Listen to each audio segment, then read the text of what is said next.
अस्सलाम वालेकुम दोस्तों, तुसी देख रहे हो हसीन पंजाब टीवी ते मैं थोड़ा मेज़बान अमीर हमजा।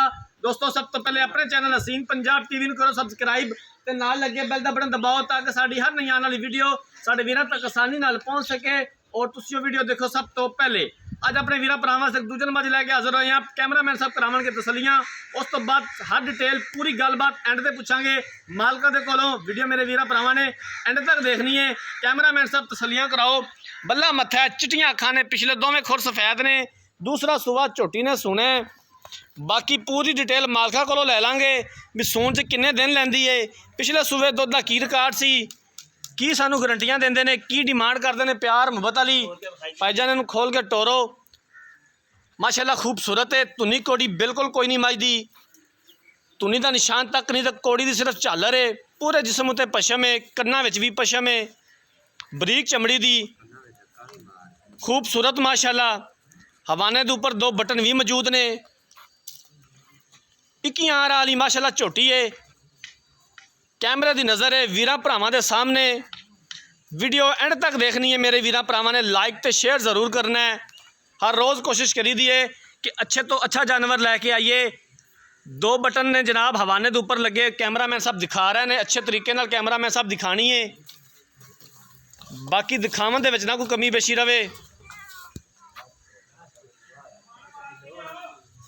जिन्होंने वीरां भरावां ने चैनल सब्सक्राइब नहीं किया, साड़ी खसूसी रिक्वेस्ट है कि चैनल सब्सक्राइब जरूर करना है। वीडियो को लाइक तो शेयर किया करो। पूरा मुठ पर थन लग्या होया है और सोहनिया विरला ने थना दे विच 21 आर वाली प्योर नीली दी आरफ वाला लोकेशन है। आरफ वाले तो तकरीबन 20 तो 22 किलोमीटर के फासले पर यह झोटी खलोती है। बाकी पूरी डिटेल मालकां कोलों ले लांगे।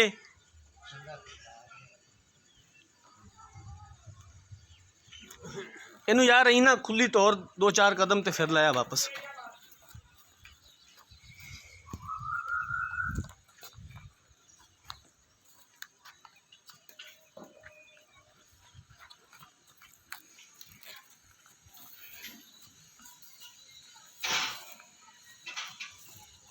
वापस लाओ, ठीक है।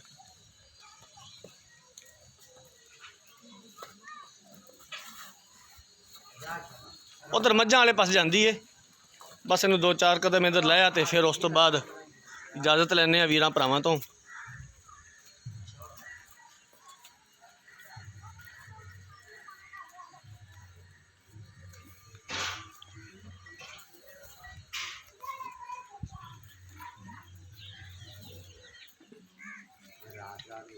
बन दे जी।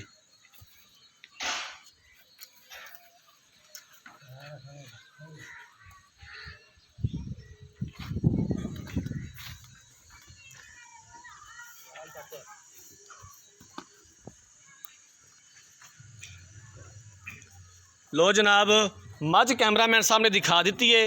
हुण मालकां नूं बुलाने आ, उन्हां कोलों पुछने आ की हिसाब किताब है झोटी का। इत्थे आ जाओ भाईजान। अस्सलाम वालेकुम, क्या हाल है जी? की नाम है तुहाडा? भाई मोहम्मद नदीम। मझ ने किनवा सूआ सुना? दूसरा जी। दूसरा सूआ सुना है। किन्ने दिन लैंदी सून दे विच? लै जाएगी हफ्ता, एक हफ्ता मजीद लै जाएगी सून दे विच। मझ अपनी भार तो नहीं पाँदी? नहीं जी। गब्बन का सौदा हो जाता है, थना की तुहाडी गारंटी होएगी? बिल्कुल होगी। ठीक हो गया, सोहनी गल है। पिछले सूबे इहदा दुध का की रिकॉर्ड सी? तुहाडी घर दी या व्यापार करदे हो? ये घर दी है मझ। घर दी मझ है, व्यापार भाई होरी नहीं करते। तो इहदा पिछले सूबे का की रिकॉर्ड सी दुध का? ये घर दी 14 लीटर। 14 लीटर पहलन हो के? भाई नदीम 14 हुण भी करती रहे तो बड़ा दुध है 14 लीटर। की इहदा प्यार मुहब्बत वाला मुल किन्ने दे पैसे ने? प्यार मुहब्बत वाले जे ते तू मझ बेचनी है करके जी 2,70,000। 2,70,000 रुपया। 2,70,000 दे विचों प्यार मुहब्बत साढ़े नाल किन्ना हो जाएगा? बना कोई हो जाएगा थोड़ा बहुत। घरे आए तो दीद प्यार हो जाएगा? दीद प्यार हो जाएगा। ठीक हो गया जनाब। कैमरामैन साहब झोटी एक बार फिर दिखा दिओ। दूसरा सूबा झोटी ने सूना है, एक हफ्ता लैंदी है सून दे विच। पिछले सूबे मालकां दे बकोल 14 लीटर दुध का रिकॉर्ड रहा। पहलन हो के घर की झोटी किसी व्यापारी के कोल नहीं हैगी। एक हफ्ता लैंदी है मजीद सून दे विच। जड़ियां वधरा नज़र आ रही ने हवाने के अंदर, ये इंशाअल्लाह तआला मझ ने भरनियां ने। सूह का डोडा चकेगी। नज़र आ रहा हवाना, नीली में 2 बटन भी मौजूद ने हवाने के ऊपर शौकीन झोटी है माशाल्लाह सोहनी है 2,70,000 रुपया डिमांड की है प्यार मुहब्बत कहते ने हो जाएगा और असीं इंशाअल्लाह ताला करवावांगे जिथों तक हो सकिया अगर किसी वीर भरा ने मझ खरीदनी है रब्ता नंबर 0312 612 2054 इस नंबर पर व्हाट्सएप बनी है अगर साड़ी अज वाली वीडियो पसंद आए वीडियो लाइक तो शेयर जरूर करना है जिंदगी रही तो मिलांगे एक नई वीडियो के नाल अपने मेज़बान अमीर हमजा ने दो इजाज़त अल्लाह हाफिज़।